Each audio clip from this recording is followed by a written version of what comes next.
Hola queridos amigos, qué gusto saludarles nuevamente. Vamos a continuar con este penúltimo capítulo de este tema que hemos estado compartiendo con ustedes, la historia de la salvación, tanto desde el punto de vista universal como personal, la historia de la salvación que cada uno de nosotros vamos construyendo todos los días. Pero antes de iniciar este tema, vamos a ponernos en la presencia del Señor. Vamos a pedirle que nos envíe el Espíritu Santo para que nos asista y nos acompañe en el desarrollo de esta charla. En el nombre del Padre, del Hijo y del Espíritu Santo. Amén. Ven, Espíritu Santo, llena los corazones de tus fieles y enciende en ellos el fuego de tu amor. Envía, Señor, tu Espíritu y todo será creado y se renovarán todas las cosas. Padre Dios, que iluminaste los corazones de tus hijos con la luz del Espíritu Santo, haznos dóciles a este mismo Espíritu para gustar siempre del bien y gozar de sus divinos consuelos. Te lo pedimos por el mismo Jesucristo nuestro Señor. Amén. En el nombre del Padre, del Hijo y del Espíritu Santo. Muy bien. En el capítulo anterior vimos cómo el Señor sella la cuarta alianza con el hombre, pero es una alianza diferente, es una alianza nueva y eterna, que esta alianza no podía quedarse en un acontecimiento histórico. Esta alianza tenía que renovarse día a día en el caminar del tiempo. De esa manera, 2000 años después, nos sigue llegando a nosotros esa alianza de Dios con el hombre. Ya vimos que una alianza es el unir dos fuerzas para tener mayor empuje, para tener mayor potencia. Sin embargo, en la alianza que realiza Dios con el hombre, realmente Dios está poniendo todo y nosotros casi nada. Es un casi nada de lo que Dios nos pide. Sin embargo, tenemos que entender que una alianza no se puede realizar si las dos partes no están de acuerdo. Y eso es muy importante entenderlo, y en el desarrollo de esta plática lo vamos a explicar y lo vamos a tratar de ejemplificar, de tal manera que nosotros podamos aplicar lo que hoy vamos a ver en nuestra vida diaria. Como le estaba diciendo, la alianza no se puede quedar en un acontecimiento histórico.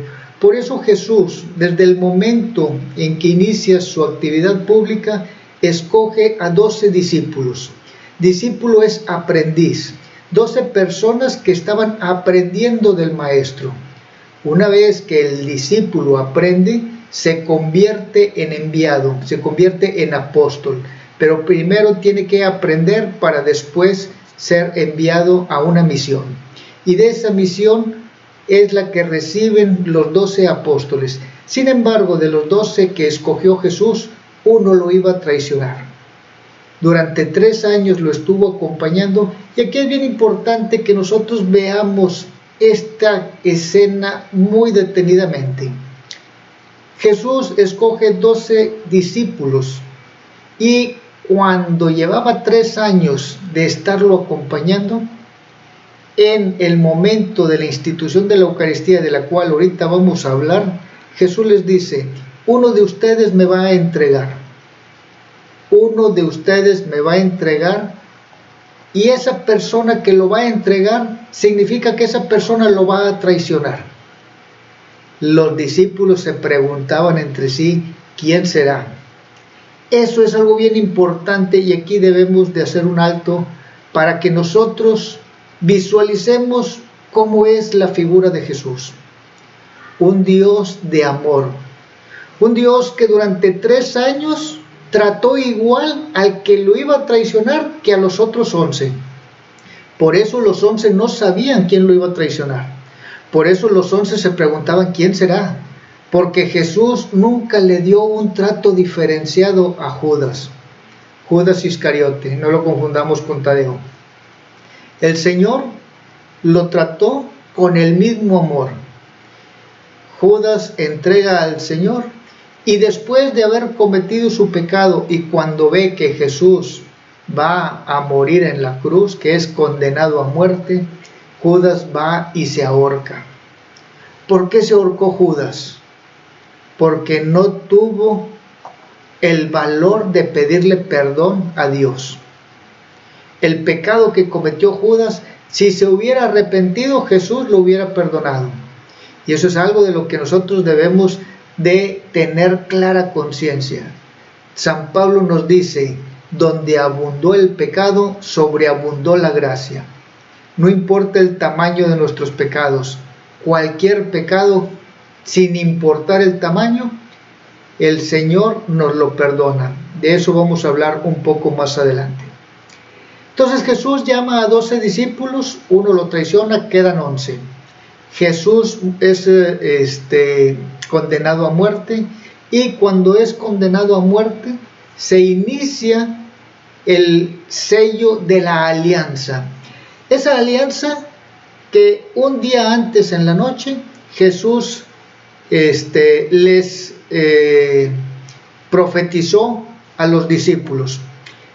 Ese día anterior en la noche, que fue jueves, se instituye la Eucaristía. Y cuando estaba Jesús en la mesa con los 12, pronunció las palabras que todos los días, en todas las celebraciones eucarísticas, el sacerdote repite. Jesús tomó pan, lo partió, dio gracias a Dios y les dijo, tomen de este pan, porque esto es mi cuerpo que será entregado por ustedes. Y posteriormente repite las palabras de la consagración de la sangre. Después de haber cenado, tomó el cáliz, dio nuevamente gracias a Dios, lo pasó a sus discípulos y les dijo, tomen y beban de este cáliz, que es la que es mi sangre, la cual es derramada como signo de la alianza nueva y eterna que realizo por ustedes. Hagan esto en conmemoración mía. Esas palabras que repite el sacerdote en cada Eucaristía están actualizando el sacrificio de Cristo. La primera Eucaristía fue la noche de aquel jueves santo, la noche de aquel jueves de Pascua. El viernes muere Jesús en la cruz y ahí se derrama hasta la última gota de sangre, hasta la última gota de agua con la que se sella. Sin embargo, Jesús resucita el domingo, al tercer día resucita. Y al resucitar Jesús, nosotros tenemos la claridad de que estamos siguiendo a un Dios de vivos, no de muertos. Nosotros estamos siguiendo a un Dios que está vivo y no que quede en un acontecimiento histórico. Si bien es cierto, en el signo de la cruz se realiza el sello de la alianza, en la resurrección se muestra el triunfo del Señor al cual nos invita en esa alianza, a que nosotros también resucitemos junto con Cristo. Por eso es que Dios quiere proponernos un plan de vida. Y esa propuesta que tiene Dios para nosotros es la que nos hará a nosotros también resucitar como resucitó Jesucristo. Sin embargo, para que esto sea posible, nosotros tenemos que cumplir con las condiciones de la alianza. Y esas condiciones de la alianza las pone el Señor. Por eso el Señor le dijo a Pedro, y tú eres Pedro, y sobre esta roca edificaré mi iglesia. Mi iglesia, dice el Señor, no una de mis iglesias. El Señor instituye una sola iglesia, la cual esa iglesia es la que tiene las potestades de la propuesta de vida que tiene el Señor. Esa propuesta de vida lo pudiéramos entender como los requisitos de la alianza. El Señor nos propone una alianza, nos propone que nosotros resucitemos con Cristo a una vida eterna y nos dice, esto es lo que tienes que hacer, lo que la iglesia nos enseña. Sin embargo, aquí hay un tema bien importante. Hoy en día escuchamos que la iglesia está anticuada, que la iglesia no corresponde a los tiempos actuales. Y fíjense cómo esto es muy importante entenderlo. porque los tiempos actuales no tienen nada que ver con la propuesta que Dios nos hace. Dios hace una propuesta al hombre, al ser humano que fue creado a su imagen y semejanza. Le hace una propuesta para que tenga vida eterna. El hombre que en los tiempos modernos quiere vivir de acuerdo a sus sentidos, a los placeres que le causan gusto en la parte corporal, se olvida que el Espíritu es el que da vida. De tal manera que el hombre presenta una propuesta al Señor de una alianza distinta. Y por eso se empiezan a salir muchos de la Iglesia Católica. Muchos se empiezan a retirar y le dicen al Señor: de la alianza que tú hiciste con nosotros, mejor nosotros te presentamos esta propuesta de vida. El riesgo que tenemos es que la propuesta de vida que nosotros le queremos hacer a Dios, no tenemos certeza de que Dios la acepte. Y de eso nos vamos a dar cuenta el día que Dios nos mande llamar a su presencia. Cuando el Señor, ¿sí?, nos dice: esta es mi alianza que hago con ustedes, en donde a través de la iglesia es la depositaria de la fe, es la que nos transmite lo que Jesús nos pide para que esa alianza de Dios con el hombre sea válida y nos garantice la vida eterna. Nosotros le decimos: ¿sabes qué, Señor? Lo que tú me estás proponiendo ya es anticuado. Eso no va con la modernidad, no va con los tiempos actuales. Yo le quiero decir a Dios cómo quiero la alianza. Y ahí tenemos un grave problema y un gran riesgo de que esa propuesta que nosotros le estamos haciendo a Dios no sea agradable a Dios. Diga el Señor: esa no es la alianza que yo hice contigo. La alianza que yo hice contigo tiene ciertos requisitos. Y yo te dije en el capítulo 6 del Evangelio de San Juan que necesitas alimentarte de mi cuerpo y de mi sangre para que tengas vida eterna. Si tú te vas a una iglesia donde no tienes la Eucaristía, y digo una iglesia entendiendo que no es la católica, no sabemos si esa alianza que tú quieres hacer con Dios, el Señor la acepte. Hay que tener cuidado, porque la propuesta que Dios nos hace es de que nosotros tengamos el premio de la vida eterna si cumplimos sus enseñanzas. El Señor nos dice, y lo vemos en el Evangelio de San Mateo, capítulo 7:21, no todo el que me dice Señor, Señor, entrará en el reino de los cielos, sino el que hace la voluntad de mi Padre. La voluntad de su Padre es lo que está marcado, plasmado para que se lleve a cabo la alianza. Y eso es muy sencillo. Reside el mandamiento en el amor. Amar a Dios por sobre todas las cosas, amar al prójimo, servirle, ayudarle. En el capítulo 25 de San Mateo vemos las obras de misericordia que son las que nos van a salvar. Pero también necesitamos cumplir ciertos requisitos, como alimentarnos, como cumplir los mandamientos de Dios, los mandamientos de la iglesia, de los cuales no vamos a hablar en este tema. Lo que necesitamos entender, y ese es el objetivo, es el conducto por el cual nosotros podemos aceptar la alianza. La iglesia que instituye nuestro Señor no es una iglesia que la dejó abandonada. Primeramente vemos que nos está dejando la Eucaristía. La Eucaristía es el cuerpo de Cristo, y el cuerpo de Cristo es un cuerpo vivo, no es un cuerpo que esté muerto, porque Cristo venció a la muerte y resucitó al tercer día.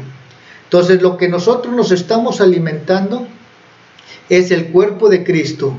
Precisamente estamos en las vísperas de celebrar el jueves de Corpus Christi.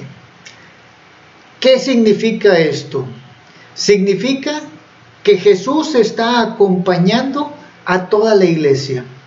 Es un misterio cómo el Señor está presente en cada una de esas fracciones de pan en todo el mundo y en todos los tiempos. Efectivamente es un misterio, pero en cada celebración eucarística se renueva ese sacrificio. y se renueva en una forma incruenta. Jesús lo celebró de una manera cruenta, puesto que murió en la cruz. El sacrificio se realiza de una manera incruenta, es decir, en este sacrificio no se derrama la sangre. Sin embargo, para los incrédulos, el Señor nos ha dejado grandes milagros eucarísticos en donde podemos nosotros ver cómo el cuerpo de Cristo, esa fracción de pan, milagrosamente se transforma en carne y empieza a gotear sangre. Ha habido muchos milagros eucarísticos en los últimos años. De los primeros que están registrados en la historia de la Iglesia, está en el año 700 en la ciudad de Lanciano. Sin embargo, en los últimos 10, 15 años han existido muchos milagros eucarísticos, han existido en México, han existido en Argentina, en distintos países se han presentado milagros eucarísticos. Y eso es porque el Señor quiere que creamos, porque el Señor quiere que los que no creen, viendo crean, porque quiere que más gente acepte su propuesta. No le importa al Señor el pasado de lo que ha sido nuestra vida, y es por eso que nuestra propia historia de salvación, nosotros tenemos que tener bien claro, no importa nuestro pasado, importa nuestro presente y nuestro futuro. Todo santo tiene un pasado y todo pecador tiene un futuro. Las personas no nacieron santas. Los pecadores no necesariamente van a morir pecando. Siempre tienen la oportunidad de la conversión, de corregir el rumbo de su vida. Y de eso depende de cada persona, porque es totalmente libre y lo único que necesita es conocer un poquito la propuesta que Jesús le hace. Dice el Salmo, haz la prueba y verás qué bueno es el Señor. Hacer la prueba es lo mejor que podemos hacer. Tener una experiencia del amor de Dios es lo mejor que nos puede pasar en la vida.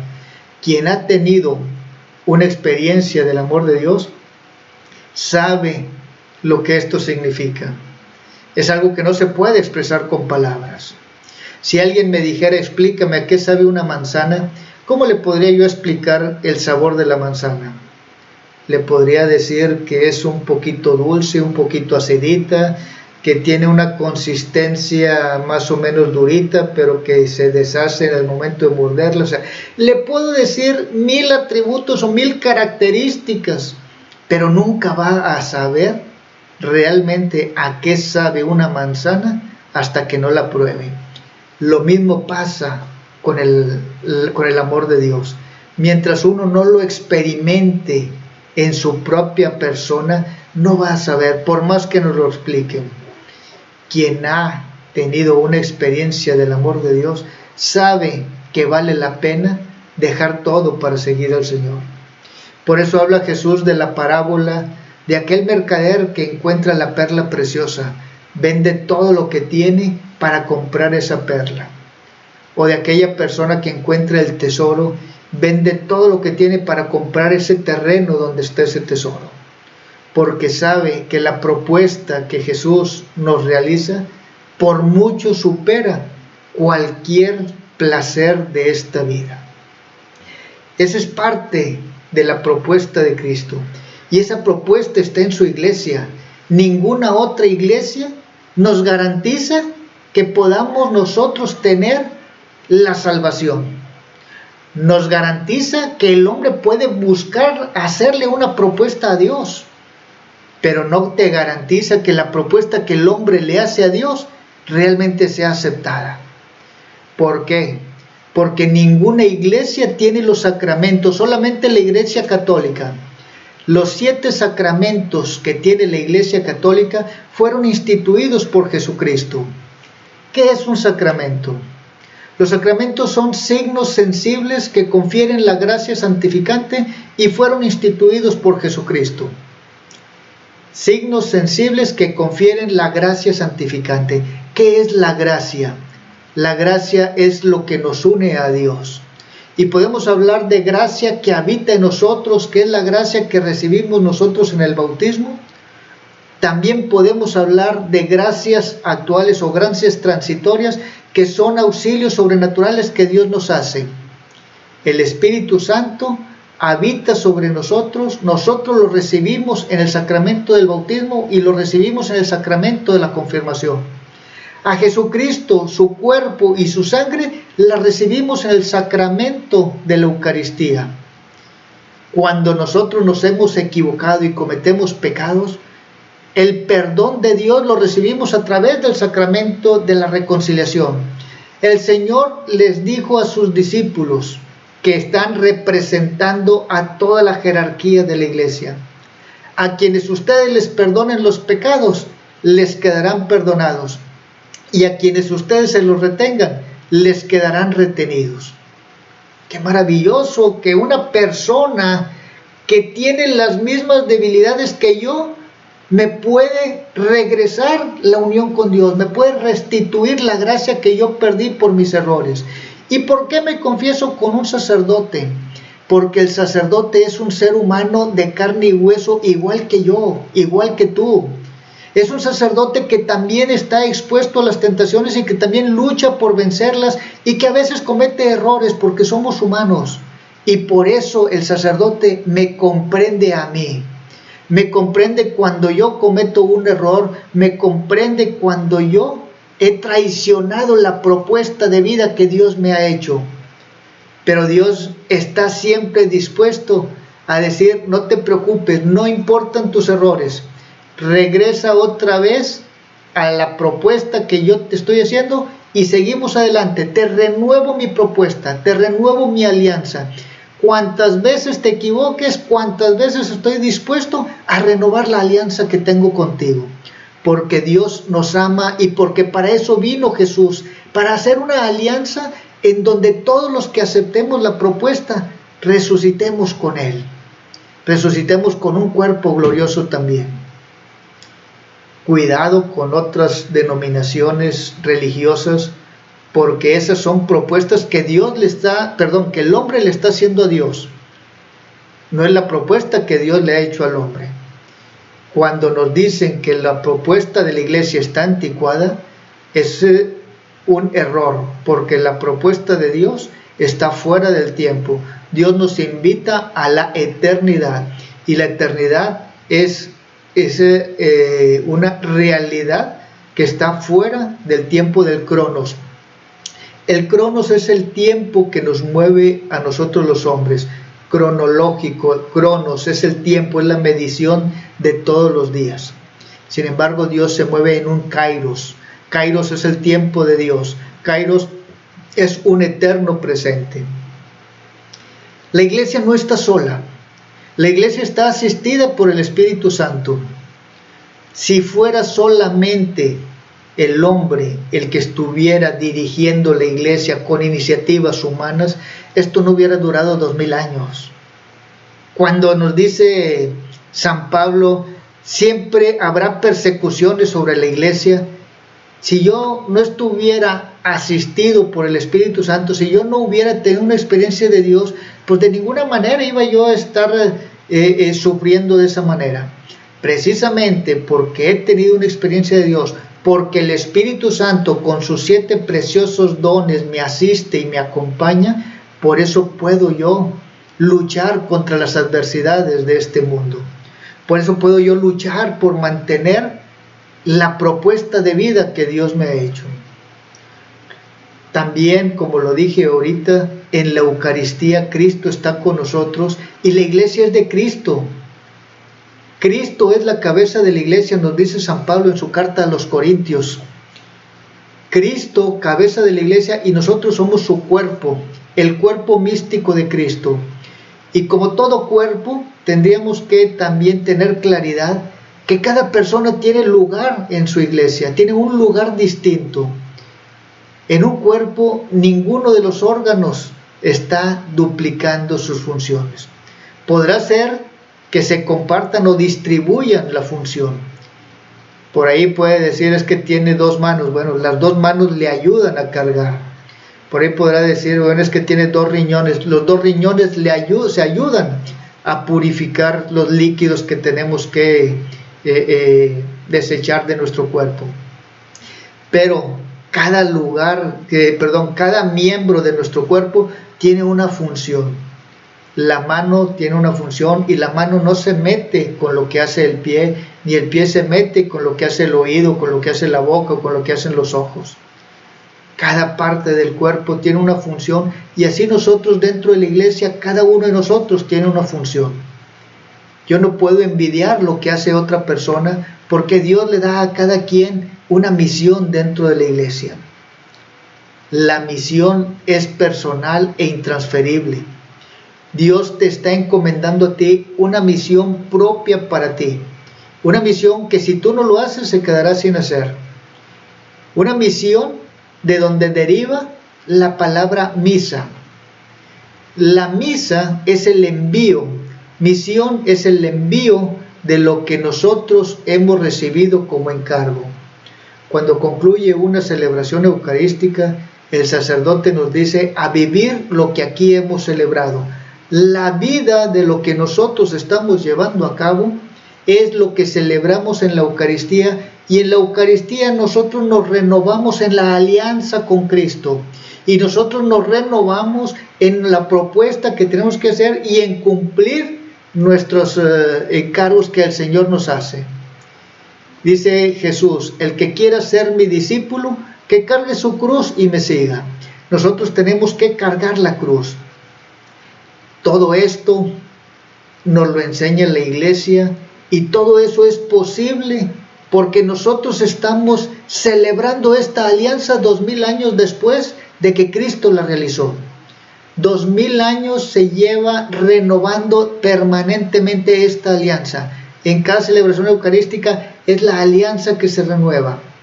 Todo de una manera mística converge hacia el cenáculo. Toda la celebración eucarística se enfoca y se remonta a aquel momento en donde fue instituida la Eucaristía. Las palabras del sacerdote son las palabras en Cristo, en nombre de Cristo. Cuando el sacerdote dice esto es mi cuerpo, es precisamente hablando en persona de Cristo.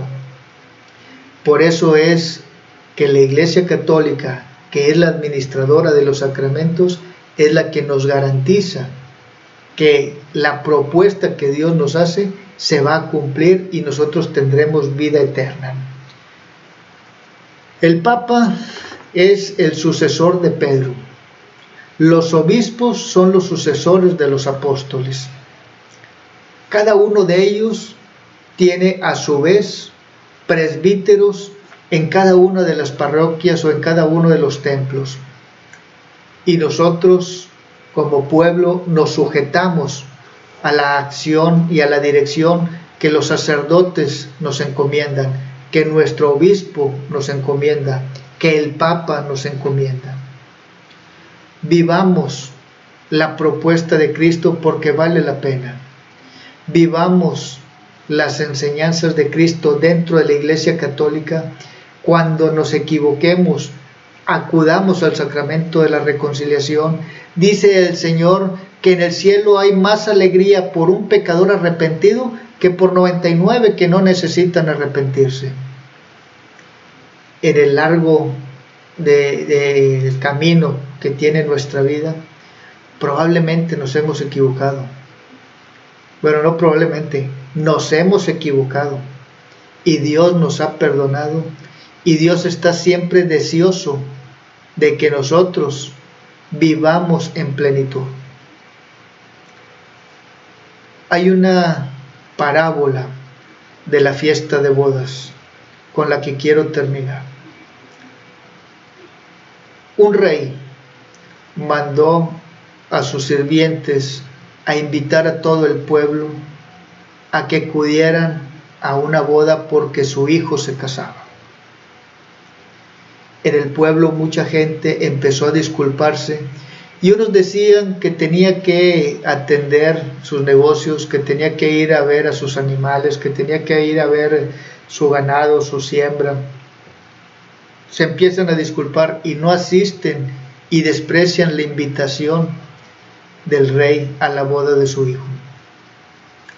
El rey se molesta tanto y manda a los sirvientes nuevamente y que vayan a todos aquellos lugares a dónde no habían ido a invitar, y que toda la gente que encontraran, que todos fueran a la fiesta de bodas porque su hijo se casaba y quería que el salón estuviera lleno. Fueron los sirvientes nuevamente y a todo aquel que veían lo estaban invitando a la fiesta de bodas. Llegó el momento en que el salón estaba lleno y sale el rey y ve con gran alegría que hay mucha gente que ha asistido a acompañar a la boda de su hijo. Pero de repente se encuentra con una persona que no estaba vestida apropiadamente. Esa persona que no estaba vestida apropiadamente le dice al rey: ¿tú cómo has entrado aquí? Dice: sáquenlo, échenlo fuera, donde será el rechinar de los dientes por toda la eternidad. Esta parábola representa la alianza y la propuesta de Dios. Esa boda de la que nos habla la parábola es la boda de Jesucristo con la humanidad. Es la boda de Jesucristo con su iglesia. Las bodas del Cordero. En esa fiesta, la persona que no iba a entrada podrá decirse alguien que no conozca el entorno de la parábola: a lo mejor era lo que tenía, no tenía más ropa. Sin embargo, en las bodas reales, cuando la fiesta se va a llevar a cabo, antes de ingresar, los sirvientes, los cortesanos, han preparado vestimenta para todos los invitados, para que todos los invitados luzcan el mismo traje. Esta persona que quiso ingresar no se vistió con el traje que el rey preparó para la boda. En nuestra realidad, en las bodas del Cordero, ese traje se llama gracia, la vida de la gracia.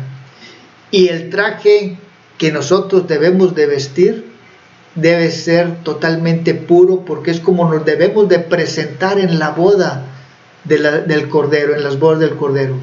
Si nosotros hemos ensuciado el traje que recibimos en nuestro bautismo, para eso está el sacramento de la reconciliación, y lo vuelve a dejar totalmente limpio y totalmente puro para que nos presentemos en las bodas del Cordero con ese traje reluciente. Así es como se visten los santos, y a la santidad es a lo que nosotros estamos llamados. Si no somos totalmente santos, no podemos entrar a la presencia de Dios. Es por eso que nosotros necesitamos acudir al sacramento de la reconciliación para presentarnos totalmente limpios. Esa parábola ilustra nuestra realidad. Los sirvientes, que es la iglesia, está anunciando las bodas del Cordero. Todos los días anuncia que se renuevan las bodas del Cordero en cada celebración eucarística. En cada misa están saliendo los cortesanos, están saliendo los sirvientes del rey para invitar a que asistan al banquete de bodas. En el sacramento eucarístico se realiza esa fiesta de bodas, la cena del Señor. La misa es una fiesta. Después hablaremos de la misa, pero ahorita tendríamos que enfocarnos en cuántas veces yo he despreciado una celebración eucarística. Si yo supiera el valor que tiene una Eucaristía en vida bien vivida, eso tiene un valor incalculable con respecto a mi propuesta de vida eterna. Después vamos a hablar de lo que es la celebración eucarística. Voy a preparar un tema cuando terminemos la historia de la salvación. Pero ahorita lo más importante es que cada vez que nosotros recibamos esa invitación del Señor a participar de su propuesta de vida, nosotros la aceptemos.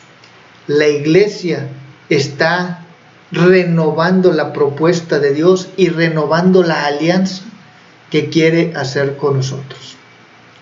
Que Dios nuestro Señor nos siga bendiciendo, nos permita que un día podamos participar del banquete de bodas, del banquete eterno en su reino, y que nos permita participar de la gloria de la resurrección con nuestro Señor Jesucristo. En el nombre del Padre, del Hijo y del Espíritu Santo. Amén.